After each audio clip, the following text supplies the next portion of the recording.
Good morning, everyone. Welcome to today's online session, Renewable Gas in Europe from Fossil Fuels to Hydrogen and Biomethane. My name is Elena. I'm from at the Insights team, and today I have the pleasure to coordinate this webinar. Before starting, I'm going to give you some housekeeping rules. First, the webinar is being recorded, so you will receive the presentations and the recordings in the next few days. Then people who are connected on Zoom, you have at your disposal the chat, where we encourage you to introduce yourself, tell us where you are from, what your company is, and why you are interested in this webinar. And then you have the Q&A box where we invite you to ask questions directly to our speakers. And then we have people connected from YouTube. YouTube, you have the chat and for introduction and questions for our speakers. Now let's meet our speakers. I'm going to ask them to introduce themselves. So let's start with Luca. Hi, Luca. Good morning. Yes, hello, Elena, and good morning, everyone. My name is Luca Franza. I'm based in Brussels. I work for Edison, Italian energy company, but today I'm here in my capacity as a member of the strategic committee of Eurogas, the European Association of the Gas Industry. Thanks, Luca. And then we have Tobias. Hi, Tobias. Hi, good morning. Good morning, everyone. My name is Tobias Bühnen. I'm the policy manager at Gas Infrastructure Europe, GRE. So we are representing the transmission, storage, and terminal operators in Europe. And I'm also based in Brussels. Thanks, Tobias. So, each speaker is going to give 20 minutes speech on the renewable gases. And then we will have a Q&A section. Last but not least, next week on the 6th of February, we officially launch our event, Renewable Gases is a merging edition of hydrogen and the biomethane event, which will be held on the 2nd and the 3rd of July in Bologna. You can, from today, have access to our brochure. So thanks for your attention. Now I will give the word to Luke. Good luck. Thank you so much. And yes, indeed, I would like to ask to put up the first slide in full screen. Perfect, thank you very much. Yes, so indeed, what I'm going to talk about is the EU regulatory framework for clean gases. So first of all, we will go through an overview of what has been done in the last years, which is really a lot. And then in the second part of my presentation, I'm going to talk about what we think as gas industry still needs to be done. So the legislature that has just concluded was very important for defining a regulatory framework for renewable and low carbon gases. And this in itself is a very welcome development because the sector needs regulatory certainty. The EU prides itself to be the region of the world with the most advanced a regulation and the most specific regulation of renewable gases. It's good that there are clear rules, because it really gives a sense of direction to investors. So first of all, the hydrogen and decarbonized gas package has been approved. It took quite a while. It took 2 years of negotiations between the co-legislators here in Brussels, with also member states and stakeholders expressing quite diverse views on how this infant sector should be regulated. Basically, there was a debate on how strict some rules should be with regard to hydrogen and decarbonized gases. Because the initial proposal of the Commission was very much inspired by the way in which the natural gas sector was regulated.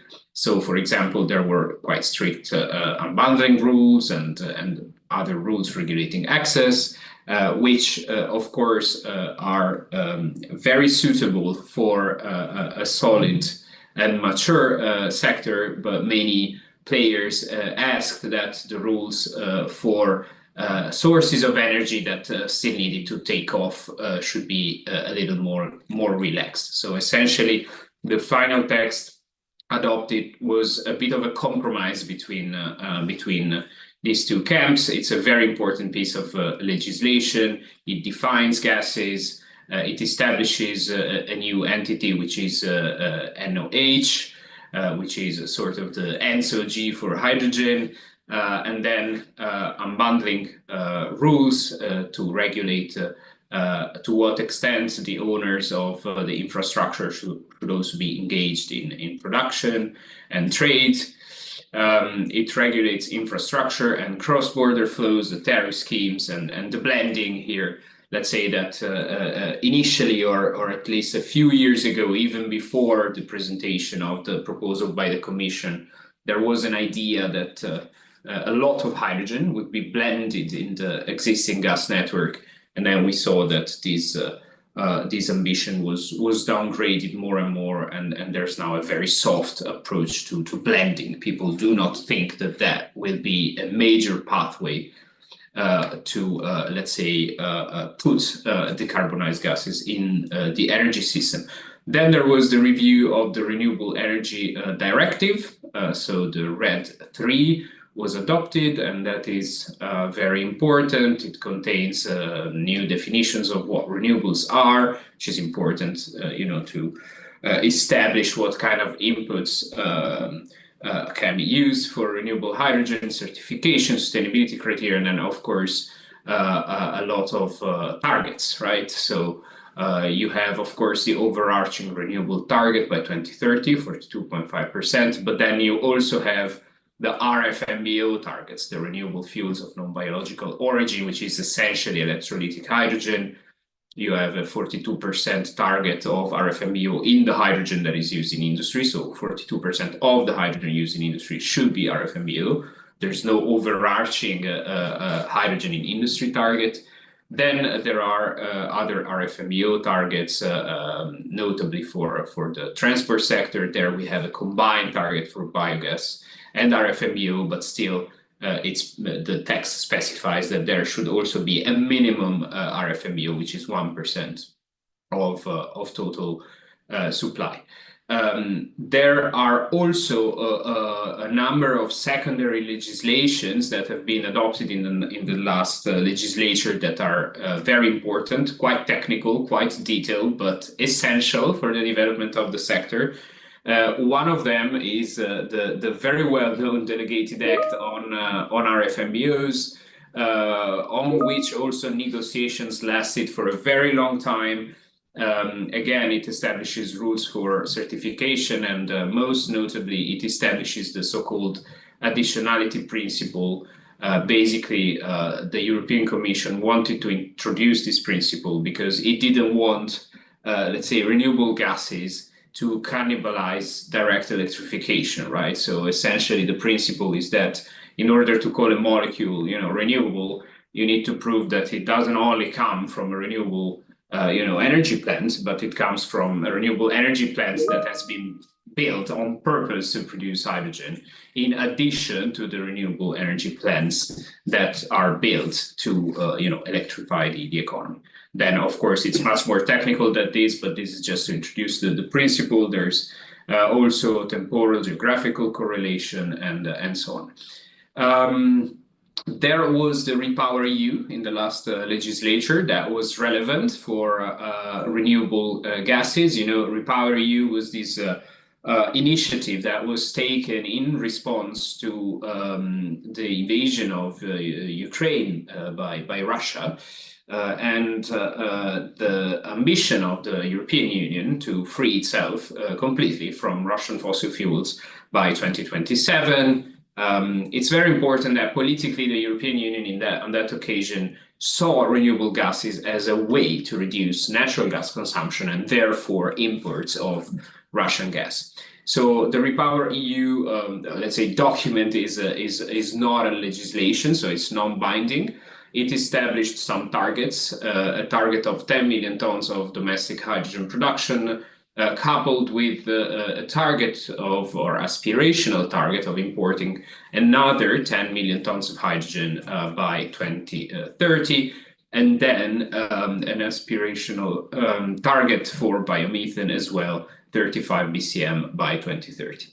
As many of you probably know, in the last months, in the last year, these targets have sort of come under criticism or attack because they are considered to be unrealistic. And it is true that we are quite far from those. But again, these are not binding targets and just aspirations. Other relevant regulations exist for renewable gases, such as the ones that sort of discipline the end uses. I'm thinking of some regulations and directives on the transport sector, Fuel EU Maritime, heavy-duty vehicles, and the Refuel EU Aviation. Of course, it's very important to notice that quite a lot of funding has been made available for renewable gases. There's a non-exhaustive list here in the bottom left corner of the slide. The Hydrogen Bank has been set up.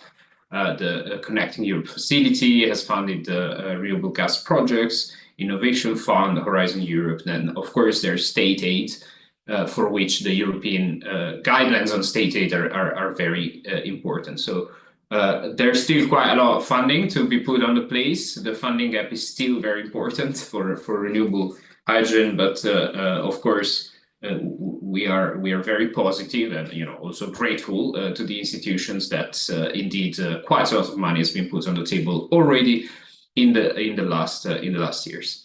There's still some legislation in the pipeline. There's the Low Carbon Delegated Act, which is still under, let's say, drafting. I mean, the focus of the webinar is renewable gases, but still the two issues are closely intertwined. And there's the CO2 infrastructure package. I'm not going to elaborate on infrastructure issues because there's my colleague from GIE that will do that. If we can go to the next slide, please. I would like to also give you, a couple of points on what I think still needs to be done. So on hydrogen, what we see is that unfortunately there's quite a gap between the strategic and political vision that is embodied, for example, by Repower EU and the market reality. So the first issue that industry is facing is that lack of demand is hindering the development of production. And here there's, of course, a debate on what kind of instruments, of policy instruments, should be adopted to stimulate demand. So on the one hand, there's the debate on targets, right? So do we need new ones? Are the current ones fit for purpose? Well, our view is that Fit for 55 introduced these targets, as we saw, notably the targets in the red 3. So introducing new targets too soon will probably increase uncertainty. So we pledge for fully implementing the renewable energy directive. Sometimes there's also some need for flexibility, taking into account national specificities. Of course, there's a need to balance this flexibility in fulfilling the RFMBO targets with the need to avoid fragmentation across the EU. It is also important to monitor the effect of targets on industry. It's important that targets do not burden industry, unduly causing an exodus of industry in this political context in which avoiding deindustrialization is a priority. We think that hydrogen targets for industry can be improved to let even more room for low carbon hydrogen.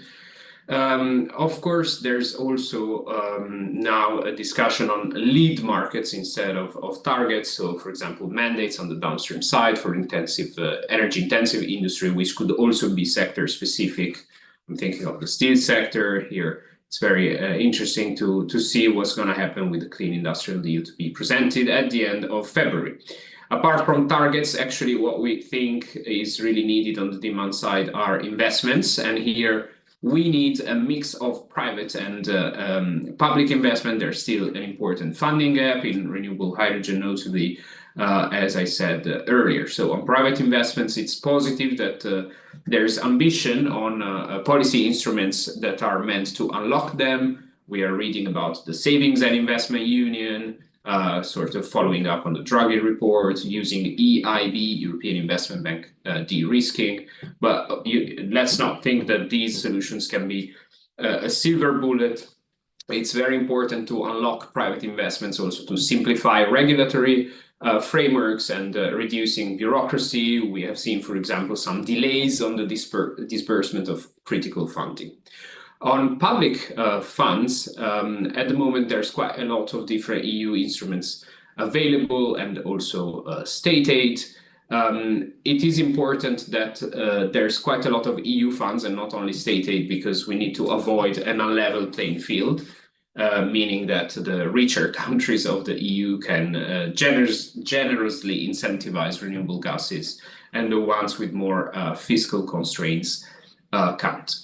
A very important topic when talking about funding is the possibility to accumulate funding instruments. We think that in many situations it should be allowed to accumulate, because that actually rewards the more mature projects. Other things that are necessary to stimulate demand are long-term contracts.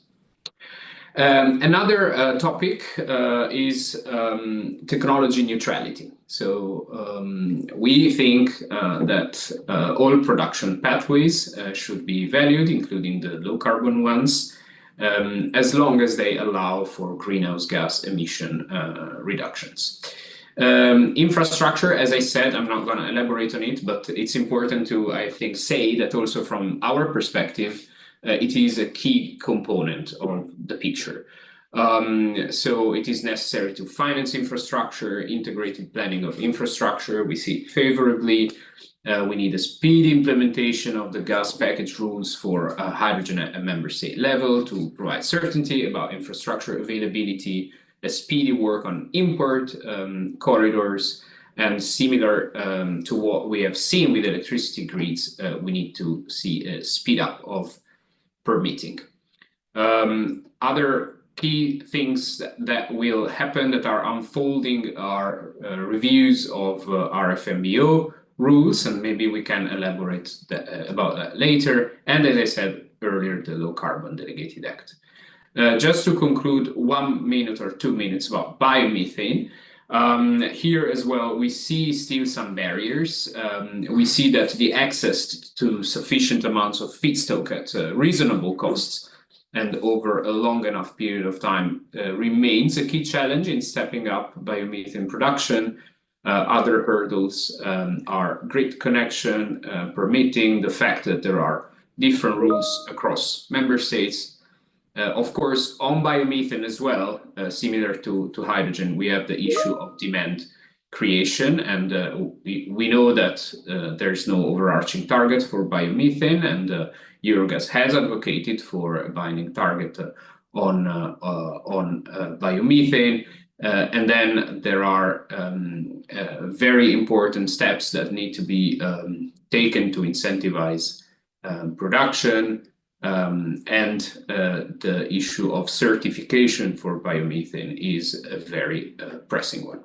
So I'm happy to elaborate further on some of these points in the debate section. Thank you very much. Hi, Luca. Thanks for your presentation. Yes, please ask question to our speaker, so then we can, yes, ask. Okay, Tobias, is your turn. Thank you, Elena. I will then share my slides, and I hope it will work.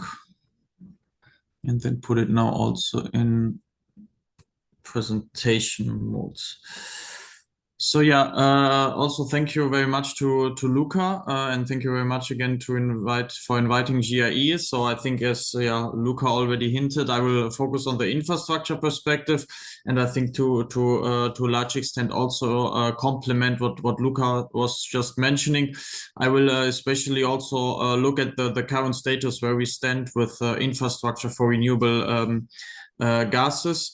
Before going into the details and the presentation itself, maybe a quick information for you or presentation for you. What is GRE actually about? So GRE is Gas Infrastructure Europe. We are the infrastructure operators for transmission pipeline operators, underground storage operators, and terminal operators in Europe. So in the European Union, but also in other non-EU countries, for example, Ukraine or UK.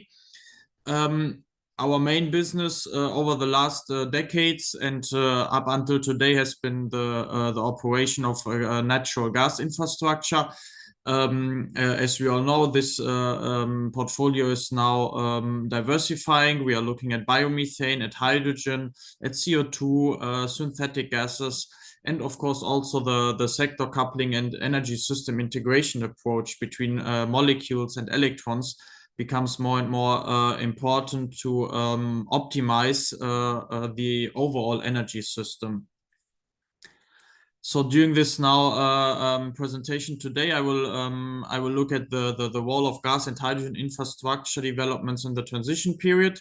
Then I will pay particular focus to hydrogen infrastructure developments. Where do we currently stand? Also looking at the regulatory framework. Luca already referred to the gas and hydrogen package, which is the key file for infrastructure operators. I will a bit dive deeper into this file. Then I will look at the role for biomethane infrastructure. And finally, the already mentioned sector coupling aspect between electricity, gas, and hydrogen. So maybe before going into the details, maybe just one step back and asking ourselves, why are we actually doing all of this? Why do we build infrastructure for renewable gases? Why do we go into this direction? And here it's clear, as we all know from the European Union climate targets, we have this ambition to decarbonize our economy. This includes decarbonizing our infrastructure. We have heavy industries that ask for renewable energy. We want to keep our industries in Europe. We want to increase competitiveness, and to achieve all of this competitiveness, decarbonization, and energy security, we need a robust energy system which includes electrons, electricity, and molecules, meaning renewable and low carbon gases. So that's why it's important to develop a well-connected, strong, resilient energy system, both for molecules and for electrons, which in looking at the molecule infrastructure requires, especially in the transition period, so meaning over the next years up until the 2030s, a certain balance, because we still need to keep in mind that we need to supply natural gas to industries, to households in the next years. But at the same time, we already ramp up the market for renewable gases. So this is something which, especially in the next years, will happen in parallel, and that's why for infrastructure development it's very important to keep that in mind during the transition period and to strike also the right balance. Because on the one side you have the security of supply concern, that you are obliged as an infrastructure operator to provide natural gas to end customers who ask for it. On the other side, we need to look at the costs when building the hydrogen infrastructure, which is already getting started.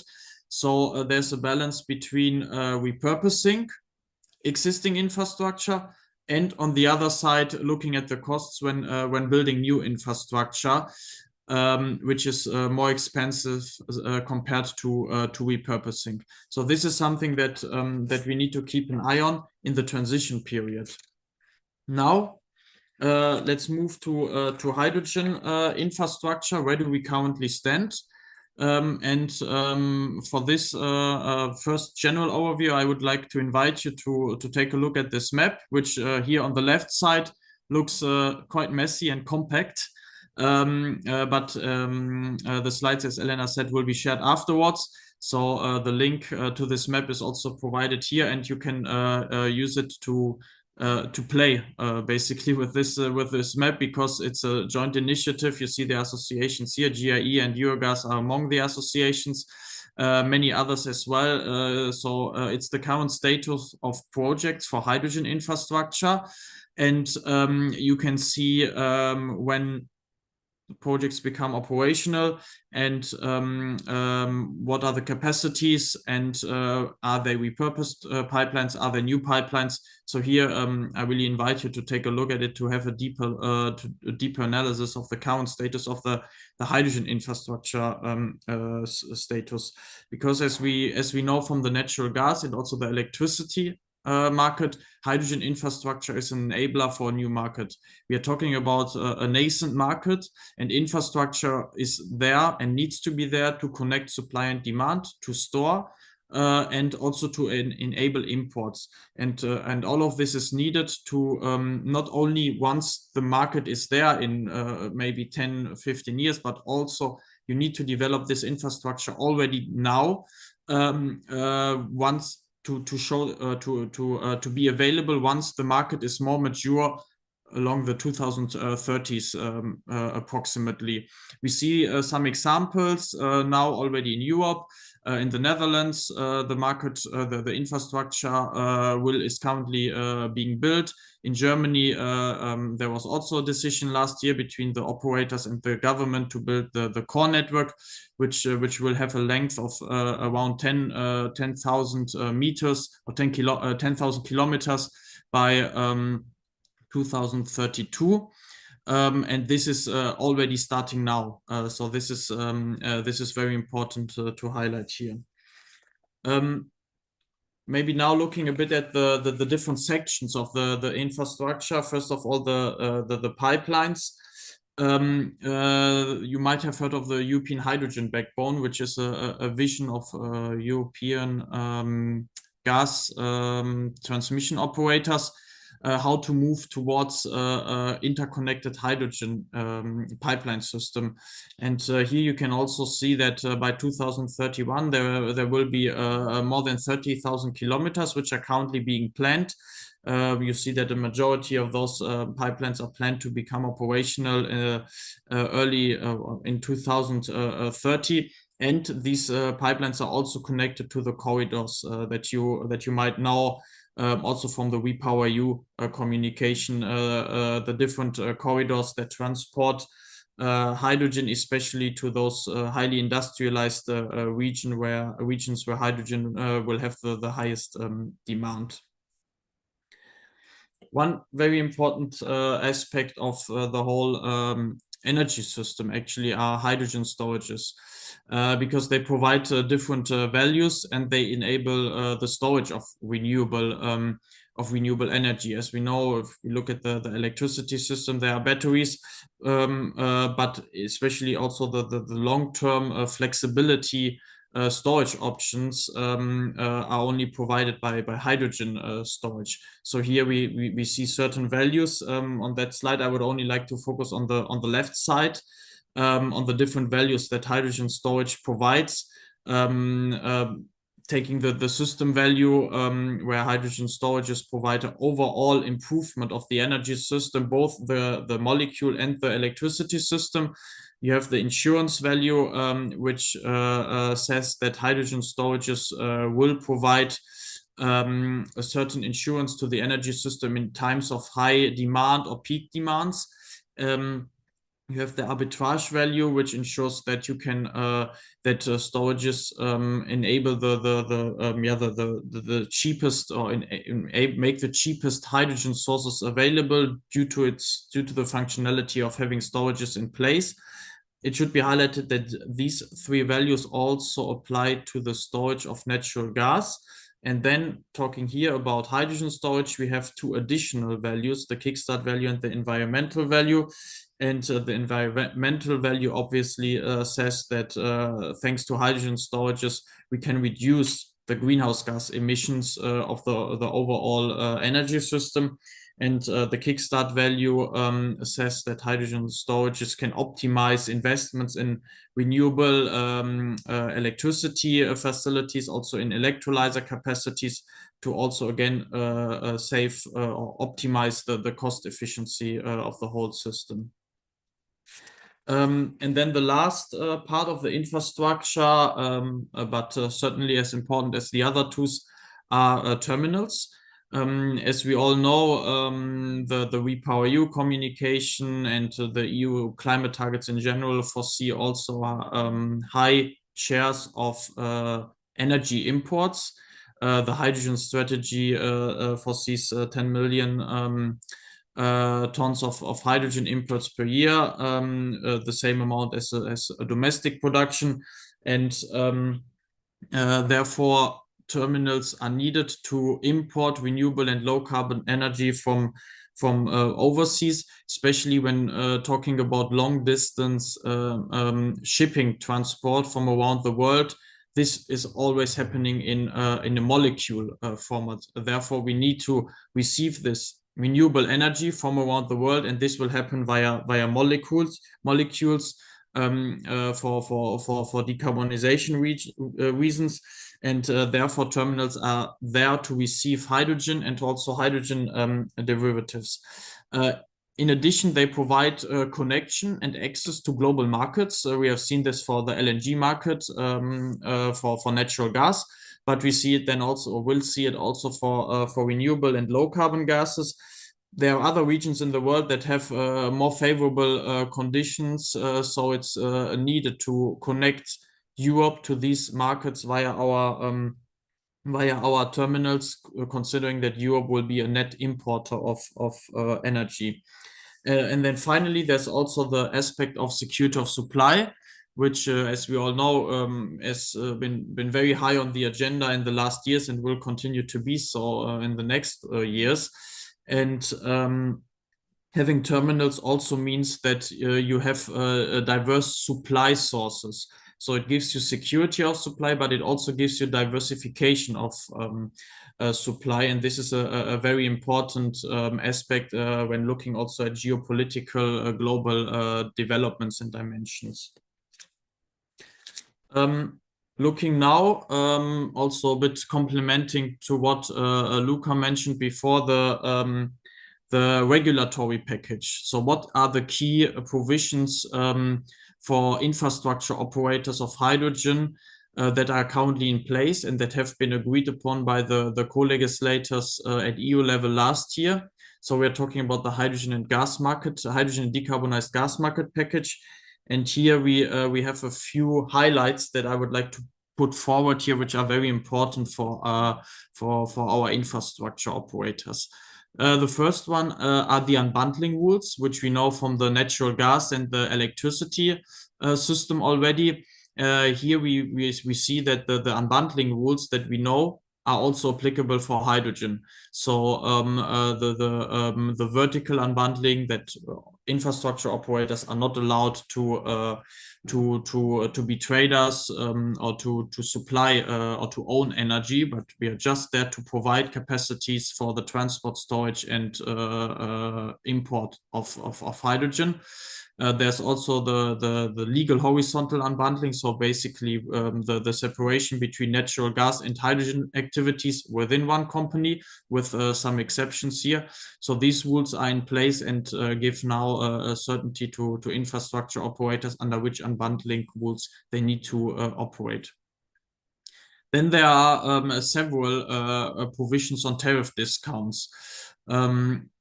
The natural gas system works like an entry-exit system, where you pay entry capacity fees and exit capacity fees, and to incentivize also the injection into the existing grid. Here we are talking also about blending, but also about biomethane injection. There are transmission tariff discounts for renewable and low carbon gases, respectively. For renewable 100%, for low carbon gases 75%. And this is being applied at injection points, but also at interconnection points and to and from storages. Looking fully at the tariff discounts in the new hydrogen network. So here we are talking about the dedicated hydrogen system. This system will also be organized as an entry-exit system from 2033 on.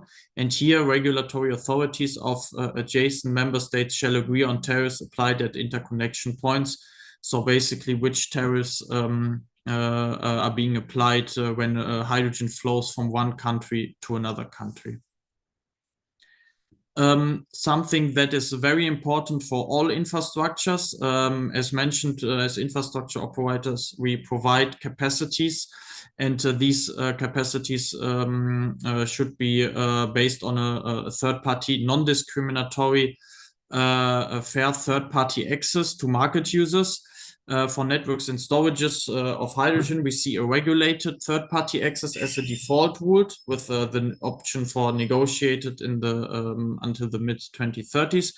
And for terminals, we see the application of only negotiated third-party access. The reasoning a bit for this is that networks and storages are more in a more regulated environment than terminals, where more competition is possible. So that's why here negotiated TPA only is the way forward. And then the last point is the new governance for hydrogen. The European Network of Network Operators for Hydrogen, NOH, was set up. It's already actually functional. It's now called pre-NOH because the Commission and ACER are still reviewing the statutes. But NOH will coexist together with NSOE and NSOC. And they will be in charge of network codes, of the 10-year network development plans, of rules for of interoperability, and how the implementation of this gas package will then work in practice. The next focus is the role for biomethane infrastructure. Here, just a few points. Gas infrastructure is there to support achieving the REPowerEU production target of 35 BCM by 2030. The key advantage of is that our existing gas infrastructure can be used to transport, store, and also import biomethane. So the cross-border trade of biomethane is possible thanks to the interconnected gas infrastructure, and also the import of bio-LNG can be enabled. Then the optimization of infrastructure planning by identifying the correct position of existing and potential production plants can be done. Reverse flows is also something that is very important to look at because you often have the situation that biomethane or biogas and then plants are connected to the distribution level. So biomethane is then injected into the DSO grid, but in some regions you then have a lot of supply of biomethane, and then reverse flows to the TSO grid or the transmission grid can also be enabled to allow biomethane to be transported to a larger range of customers. One thing that always needs to be looked at is the development of gas quality standardization to move biomethane across borders and also to store it. And then the last point of my presentation is the sector coupling aspect. Here we really call for close cooperation and joint planning between electricity, gas, and hydrogen, because they are coming more and more together, and they cannot be looked at in silos. And just a few points here. As mentioned, the infrastructures also will be naturally linked and interdependent. Very good example is hydrogen, because hydrogen, at least green hydrogen, is based on renewable electricity. So the electricity and hydrogen system are of course connected here. Then hydrogen and methane infrastructure also allow for a larger share of renewables to be integrated into the grid without overinvestments. You might know that the hydrogen and methane infrastructure can transport much larger volumes of energy compared to the electricity grid.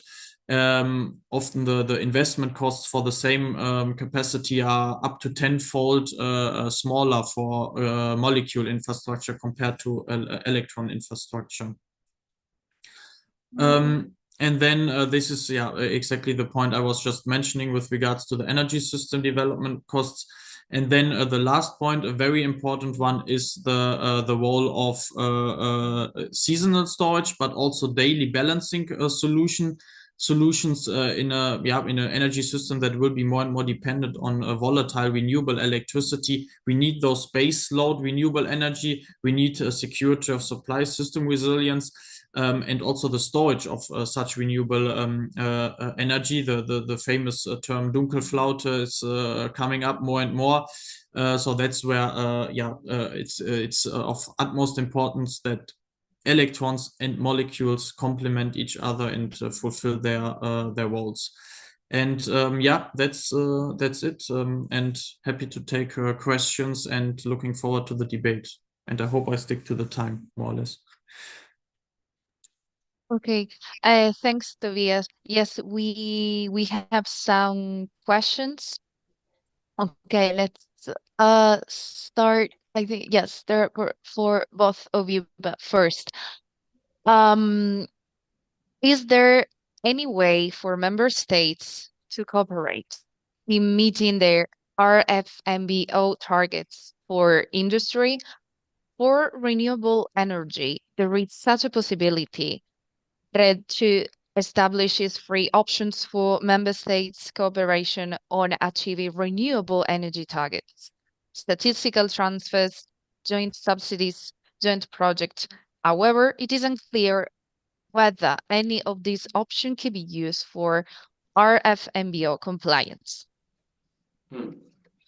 I mean, yeah, this is a very interesting and quite difficult question. Of course, it refers to statistical transfer happen when there's a member state with excess renewable energy production that goes beyond the individual target and sells this surplus to another member state that is falling short of the target. So there's no physical energy exchange. There's a bilateral agreement between the governments. To my knowledge, it's not applicable to subsectoral targets, but of course, RFMBO count as renewable, so it can contribute to the general renewable target. With regard to joint support schemes and projects, they appear feasible. In fact, we see quite a lot of cross-border hydrogen projects, including RFMBO projects that are, by the way, very much encouraged by the European Commission. There's cross-border hydrogen valleys. There are important projects of common European interest on hydrogen. And here, one of the criteria is connection to the EU-wide grid and that there are cross-border benefits. I believe electrolyzers are considered eligible for the PCI list, for instance.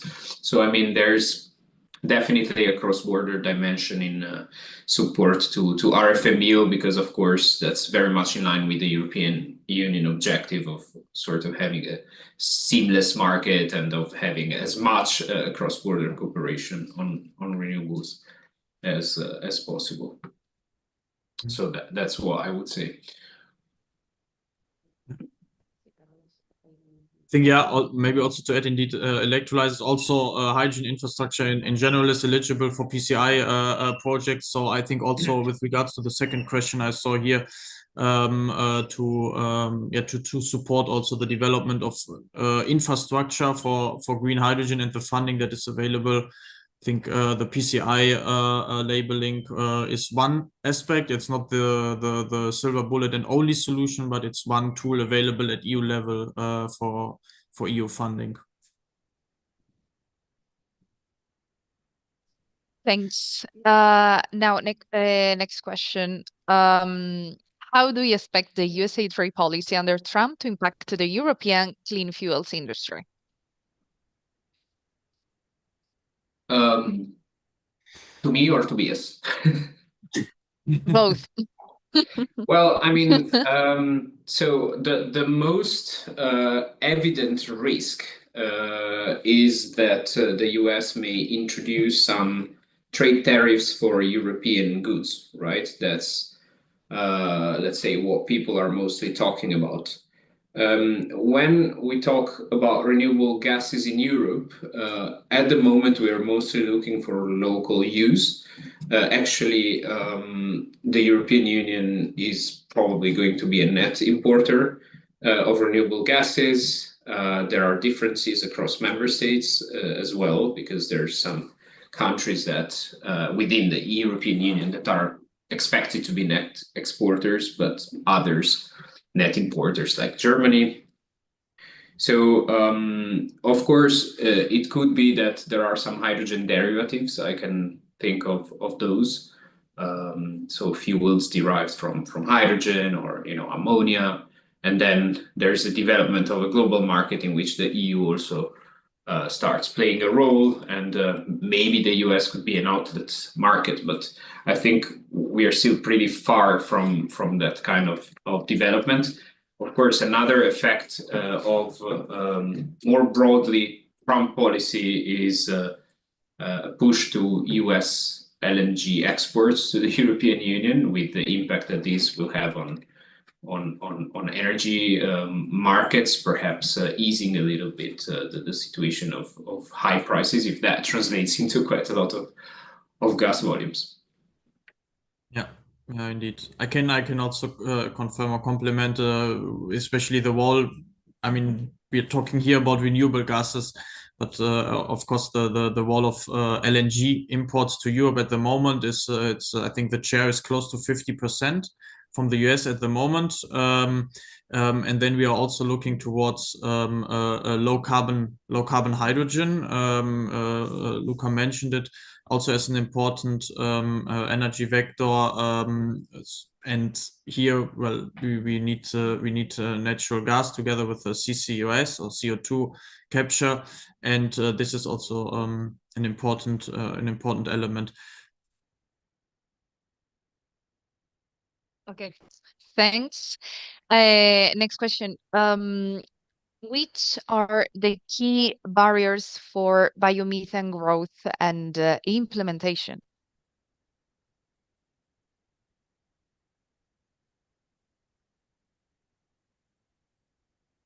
I could highlight maybe one point, which is important when we talk about standardization and the quality, because for biomethane we use the existing infrastructure, which provides a lot of advantages, as also mentioned before. But we need to look what we need to look at is also the quality, especially when talking about storage. There is the oxygen within storage, which is important to look at when you want to store biomethane, and for this we need clear rules, clear standardization. So I think that's an important aspect, but I think then from a trade perspective, I guess Luca can provide more input. Yeah, I had mentioned a couple in my presentation already. Biomethane is a complicated business for the logistics of collecting biomass, first of all. Also, we have an issue of a remaining funding gap, so we need incentive schemes.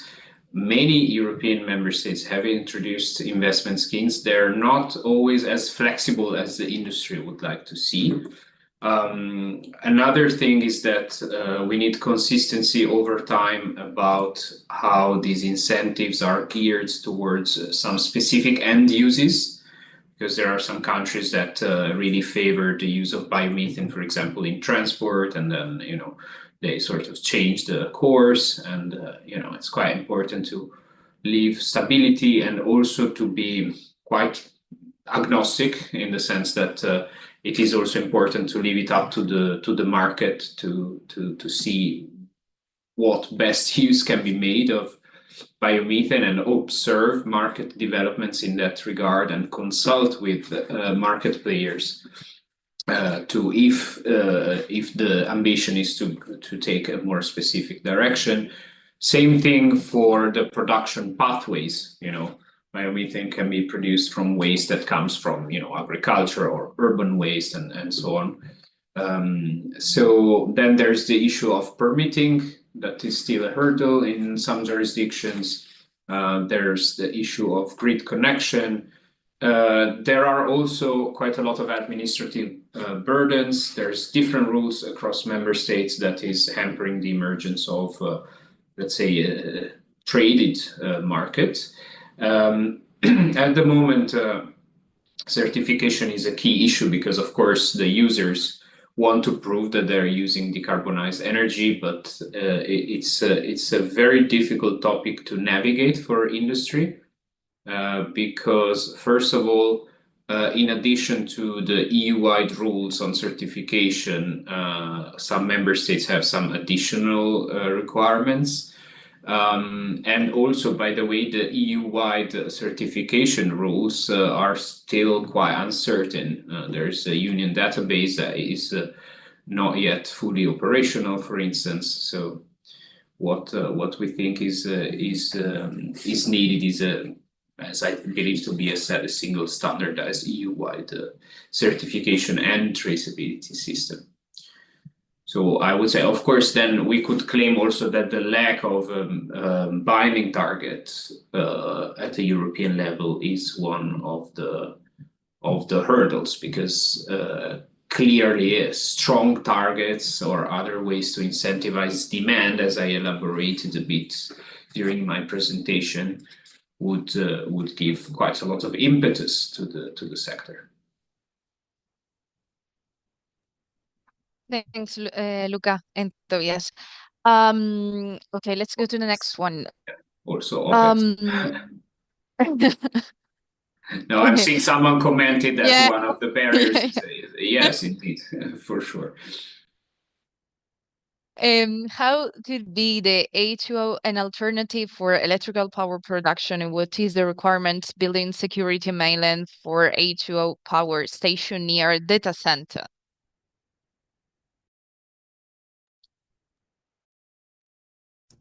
I mean, I could make 2 points here. I'm not sure if I will be able to answer the role of the data centers, but maybe in general, hydrogen for electricity generation or the interlinkages here. Maybe 2 points. First, the topic of efficiency. So how hydrogen and electricity interplay, and also in the electricity generation. So there are often discussions about the efficiency, whether electricity should be transformed to hydrogen and then back to electricity. And one thing we should keep an eye on is that you have in many regions in Europe high rates of curtailment of valuable renewable electricity. You might have efficiency losses when going from electricity to hydrogen and back to electricity. That's true. But if you curtail renewable electricity, you have an efficiency of 0%. So this I think is a very important aspect that we should look at when we look both at the electricity and the gas/hydrogen system, and then also related to the costs. So as an example, in 2022 or 23, the redispatching costs in Germany were 1 billion euros per year, just because you had to curtail a lot of electricity in the north and then redispatch in the south, where the electricity or the main consumption of industry is. So here we should also make use of electrolyzers. Put electrolyzers where you have a lot of renewable electricity generation. So instead of causing congestion, you solve congestion. And by this, you can then also afterwards use it via infrastructure for hydrogen to transport it to the high demand centers, to store it as a renewable energy source, and then use it for also electricity generation when you are lacking renewable electricity. So I think this is important to keep in mind here. I cannot answer the reference to for hydrogen power stations near a data center. But I think this is important to have the interplay between electricity and hydrogen here in mind, and also the efficiency gains and the complementary character. Yeah, I mean, I agree with Tobias. Of course, we have to take into account that using hydrogen that comes from electricity, you know, like renewable electricity, so RFMEO, to produce again electricity in sort of a configuration that would look like a hydrogen-ready CCGT, it entails a massive loss of energy. It's one of the least efficient processes of production. Of course, as Tobias said, if you have a hydrogen-ready CCGTs, and there are quite a lot because there's turbines that can take quite a lot of hydrogen, then there's a difference between the volume that they can take and the energy that they can produce with it, because of course gas is much more energy dense than hydrogen, but there is this possibility. And in case, of course, you have some excess hydrogen production, then that's also an interesting production pathway. But otherwise, probably the sectors in which it is most efficient to use hydrogen are others, you know, such as industry and perhaps transports that are hard to abate. I know that it depends also on the country, because, for instance, Germany seems to believe quite a lot in power production from hydrogen-ready CCGTs. In general, I don't think we're going to see hydrogen power plants close to data centers, in the sense that the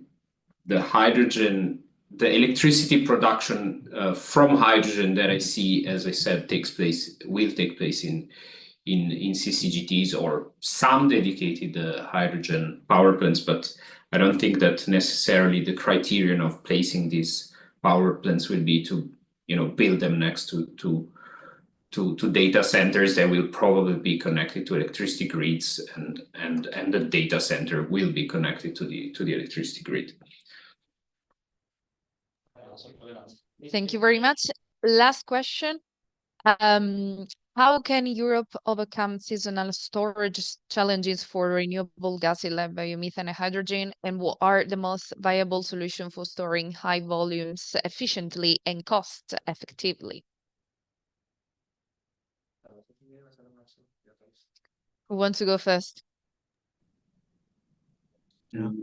I mean, okay, go ahead, Tobias. No, please, Luca, go ahead. Sorry, I was unable to unmute myself. I mean, I see hydrogen as an enabler of storing, let's say, renewable energy that is variable and non-programmable, right? So hydrogen, renewable gases, mostly hydrogen, solve the issue of the seasonal storage challenges because of the role that they can have in the energy system. So that's how I would see the issue. I mean, as more of an enabler than something in which we see challenges. Of course, there's some seasonality as well in the production of renewable gases, but that comes, I would say, second to the general role that hydrogen has as a storage option for electricity. Of course, this storage option for electricity again depends very much on the region, you know, of Europe. For example, in the North Sea, you will have probably some excess production of hydrogen in the months where there's more wind, and then you know, you could store it for the supply of renewable energy for parts of the year in which there's less ventilation, and then the situation might be flipped in the south of Europe where there's more solar than wind, perhaps, and therefore the excess of electricity will be in the summer. I think, yeah, and also besides the seasonal character, we might also see more the daily balancing requirements or balance, yeah, solutions. If you look at hydrogen, which will be to a large extent used in heavy or hard to abate sectors in industries, you might also need to be able to inject or withdraw hydrogen relatively quickly due to more short-term demands.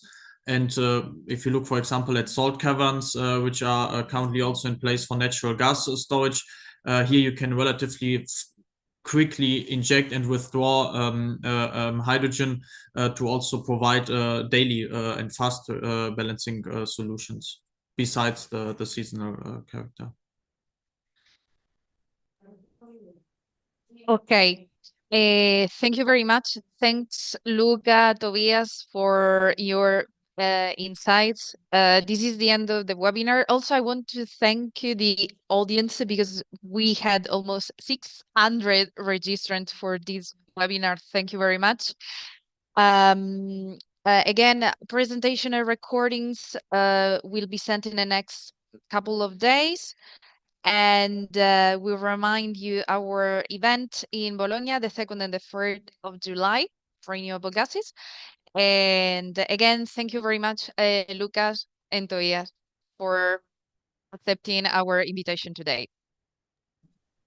Our pleasure. Thank you very much, Elena. Thank you very much. Thank you for inviting me.